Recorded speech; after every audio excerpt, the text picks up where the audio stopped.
विरासत के साथ विकास का लहराया परचम। दुनिया ने माना भारतीय संस्कृति का दमखम। तुष्टीकरण नहीं, हर आस्था को मिली पहचान। इनक्रेडिबल इंडिया ने शहीदों को दिया सम्मान। भारत की पहचान उसकी सुदृढ़ सांस्कृतिक विरासत रही है। भारत एक ऐसा देश रहा है जिसकी संस्कृति सनातन रही है। दुर्भाग्यवश इसकी संस्कृति पर बार बार आघात होता रहा।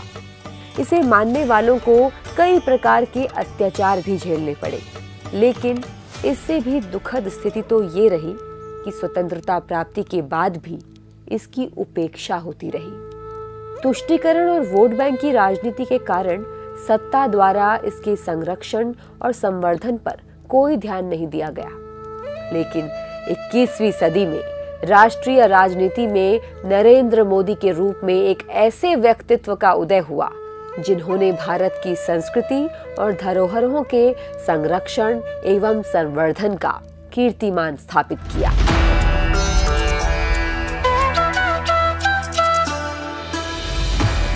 केंद्र में सत्ता संभालने के साथ ही भारत की आस्था और धर्म को बचाए रखने और उसके फिर से उत्थान का बीड़ा उठाया और सनातन धर्म, सभ्यता और सांस्कृतिक परंपरा को पूरी दुनिया में फिर से स्थापित करने का काम किया। प्रधानमंत्री बनते ही जिस प्रोजेक्ट की सबसे पहले श्री नरेंद्र मोदी ने घोषणा की थी, वो था नमामि गंगे प्रोजेक्ट। मां गंगा में करोड़ों भारतीयों की आस्था है।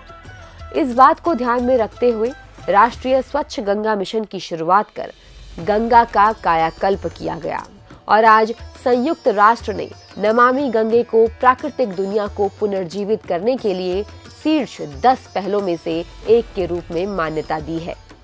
आज सबसे लंबा रिवर क्रूज MV गंगा विलास उत्तर प्रदेश के बनारस से आसाम के डिब्रूगढ़ के बीच 3200 किलोमीटर की यात्रा करता है।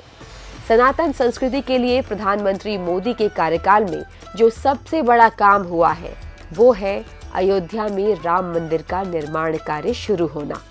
लाखों हिंदुओं की आस्था के प्रतीक श्री राम जन्मभूमि के भव्य मंदिर का निर्माण तेज गति से हो रहा है।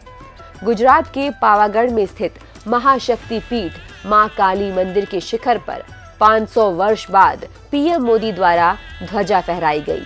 मोदी सरकार के कुशल नेतृत्व में वाराणसी के काशी विश्वनाथ कॉरिडोर और कई अन्य परियोजनाओं ने शहर की गलियों, घाटों और मंदिर परिसरों का कायाकल्प किया है।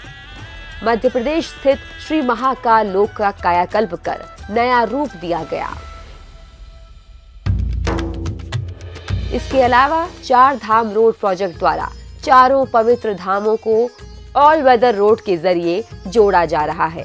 प्रधानमंत्री मोदी ने व्यक्तिगत रूप से केदारनाथ में रीडेवलपमेंट प्रोजेक्ट की प्रगति की मॉनिटरिंग की। PM मोदी ने केदारनाथ परिसर में आदि शंकराचार्य की नई प्रतिमा का अनावरण भी किया, जो सभ्यता और सांस्कृतिक की शाश्वत प्रतीक बनी रहेगी। सिर्फ हिंदू ही नहीं, सोमनाथ से केदारनाथ तक, अयोध्या से अजमेर तक, वाराणसी से वेलंकन्नी तक मोदी सरकार महत्वपूर्ण स्थलों को संरक्षित करना अपना कर्तव्य मानती है, चाहे वो किसी भी क्षेत्र या धर्म के हो।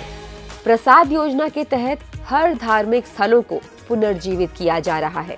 प्रधानमंत्री नरेंद्र मोदी ने सिखों की आस्था के प्रमुख केंद्र हरमंदिर साहिब की FCRA में फॉरेन कंट्रीब्यूशन रेगुलेशन एक्ट में रजिस्ट्रेशन कराई, लंगर से GST हटाया और ये 325 करोड़ सालाना टैक्स अब भारत सरकार भरती है। करतारपुर कॉरिडोर इतने सालों से रुका हुआ था, कोई सरकार इसे नहीं कर पाई। 120 करोड़ रुपए देकर कॉरिडोर भी बनाया। मोदी सरकार ने गुरु गोविंद सिंह जी का 350वां प्रकाश पर्व और गुरु नानक देव जी का 550वां वर्ष मनाया। सिख इंटरनेशनल स्टडी रिसर्च का सेंटर बनाया है। गुरु गोशबद सिंह जी के पुत्रों के शहादत दिवस को वीर बाल दिवस घोषित करके मोदी सरकार ने देश के करोड़ों लोगों की भावना का सम्मान किया। भारतीय संस्कृति के सम्मान की पहली शर्त है कि भारतीय मानस सालों की गुलामी की मानसिकता से आजाद हो। इसी क्रम में मोदी सरकार ने इस दिशा में प्रभावी कदम उठाते हुए गुलामी के प्रतीक राजपथ का पुनर्विकास कर कर्तव्य पथ किया। इंडिया गेट के पास जॉर्ज V की निशानी को मिटाकर नेताजी सुभाष चंद्र बोस की प्रतिमा को स्थापित किया। भारतीय नौसेना के झंडे से सेंट जॉर्ज क्रॉस को हटाकर छत्रपति शिवाजी की शाही मुहर को स्थान दिया गया। देश की खोई हुई विरासत को वापस लाना मोदी सरकार की प्राथमिकताओं में से एक है। भारत में सदियों से अनगिनत बेशकीमती कलाकृतियां चोरी होती रही और उन्हें तस्करी कर दूसरे देशों में ले जाया गया। इनमें से कुछ सांस्कृतिक और धार्मिक रूप से भारत के लिए बेहद महत्वपूर्ण थी। मोदी सरकार ने इस समस्या की गंभीरता को समझते हुए ब्रिंगिंग बैक आवर गॉड्स के लिए आगे बढ़कर काम किया। कई विदेशी दौरों पर प्रधानमंत्री मोदी ने इस पर चर्चा की। इसी का परिणाम है कि आज कई देश चोरी हुए बेशकीमती शिल्प और एंटीक कलाकृतियों को वापसी के लिए स्वयं भारत से संपर्क साध रहे हैं।